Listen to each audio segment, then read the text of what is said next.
Alright everybody, here we are. We're back with the EcoFlow River 2 Max, and we're going to start doing some testing on it. First thing today, we're just going to cut on the AC inverter and make sure it's putting out good voltage for us, and then we're probably going to check out if it does have a UPS function. Says it does. Like I said, we're going to test and find out. So here we go. First thing, we're going to cut the unit on. And since I have talked to y'all last, I have read the manual a little more. I have learned some things about this. I've learned that USB-C right there, 100 watts, is also 100 watts in. So you can charge it from there as well as the AC option or solar option. And I did find an adapter for the particular cable that this one comes with, and I just went with Anderson to XT60. It'd be a female XT60 end and your regular Anderson power pole connector. So anyway, we've got the unit on. Oh, and there's also an app for this that I've downloaded on my phone just for this video, so y'all don't have to. I probably wouldn't use it, especially for this size unit. Plus, I don't want any hot Far Eastern virus on my phone, so we'll hope that doesn't happen. So first things first, we're going to cut on the AC inverter here, and we're going to check for voltage. Again, no fans come on when you cut that on. Most of the time you would think a fan would spool up and come on. So let's get my meter set on voltages and get it cut on.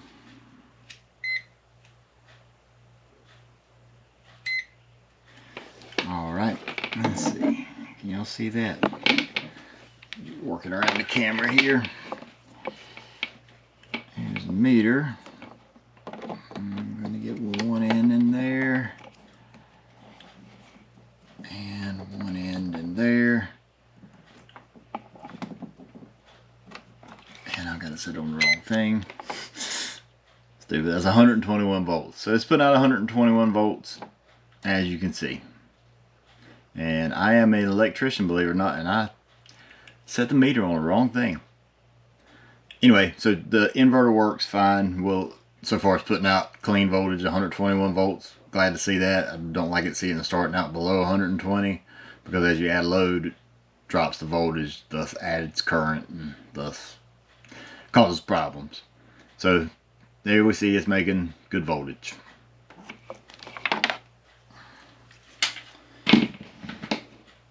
Now we're going to go, well, I'm going to power off the AC inverter, and we're going to go to the app, and let's see if you can see it on the phone. There's the EcoFlow app, and click on it, and oh, I hate allowing only this time, and it automatically knows that what's here. If you can read that, that's it says what it is, River 2 Max. It's got its name, which I'm gonna change later, but and you click on it, it gives you where it's at, what it's doing, what percent charge you're at, and it does a bunch of other things that I haven't even think. I think you can even cut on and off the power from here, maybe not.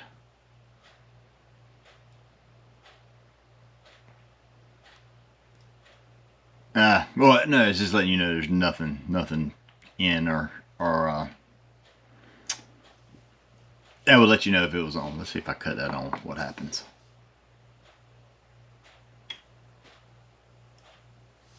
Nothing. Interesting. Alright. Well, anyway, that's the app. Let you keep up with it. I'll never use it for this size unit, so there it is.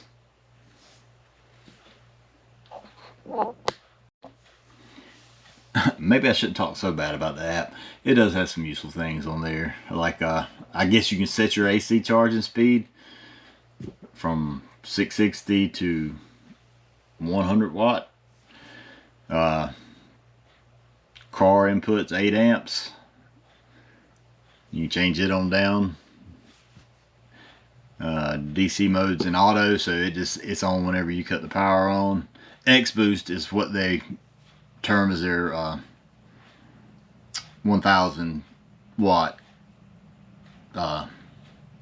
reserve. It'll soak up to 1000 watts before it settles down. And you can change a bunch of settings on here, so it is pretty good. It keeps up unit temperature, unit timeout. You can just set a bunch of your features on here, so maybe that's not that bad. But I thought I was able to cut on and off the inverter last night. Maybe I was wrong. Apparently I was. Okay.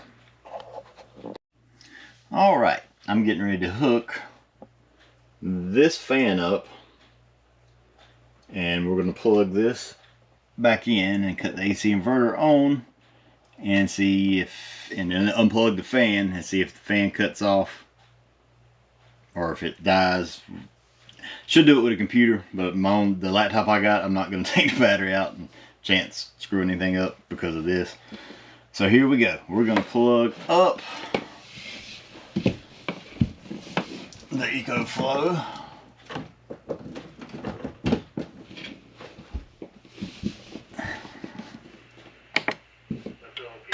And it's not taking any charge right now. We're going to plug up the fan, and we're going to cut the fan on. Oh, you got to cut the AC power on first. Fan is on. You can hear it running. I'll move it. I hate to put all that noise right here. But real quick, we're going to unplug and see what happens. Hey, but it did switch over. Wasn't the quickest switch over I ever seen. I don't know if it'll work with a computer, but it'll work with like a CPAP probably. Don't take my word for it exactly. I'm just a dummy on YouTube. Anyway, it seems to work. Let me plug power back in, see if it does anything funny. And it switched over. The switch back was kind of slow.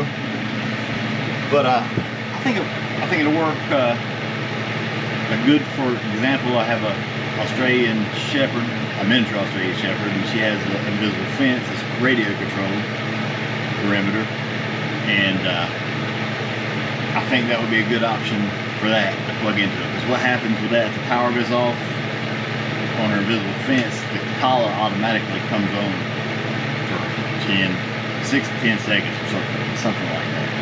And that would keep her from getting an undeserved shock. But she binds the border real well. She knows it. Australian Shepherd, super smart.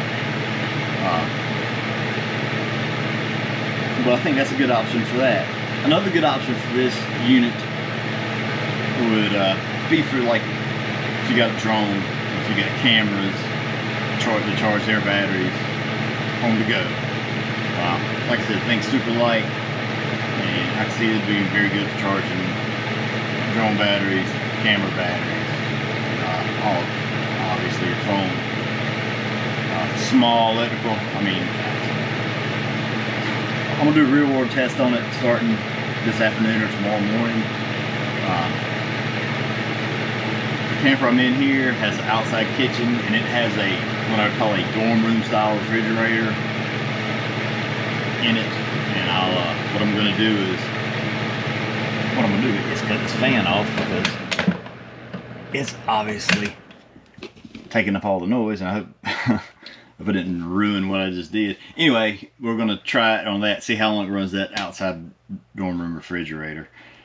Or see if it even will. I'm sure it will. I'm sure it can't draw over 500 watts. And that'll be the second test, because we've tested the UPS function, and it seems to seems to work for roughly. I mean, mileage may vary on computers or other things, but we're not gonna ruin my computer yet. So we'll call this it for now, and I'll come back with how long this thing ran. I'll show you the setup of it on the refrigerator outside and how long this thing ran in the refrigerator. So thank you very much. Please click like and subscribe, and we'll see you next time.